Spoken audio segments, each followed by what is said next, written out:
How to enable or turn on auto translation on TikTok. Hi everyone, welcome to the channel. This is Rose and I'm here to guide you on how to enable or turn on auto translation on TikTok.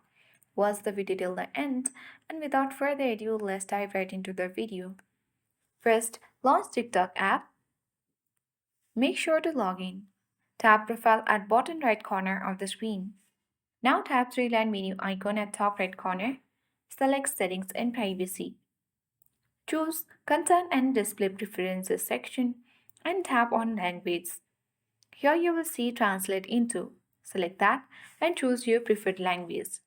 After that, come back to the same page and you'll get the option for Translate or Show Auto Translation. Simply toggle the button on and this will help you to enable or turn on auto translation in TikTok. I hope this guide was helpful. If it was, then do like, share, comment, and don't forget to subscribe. Thank you for watching and see you in the next video.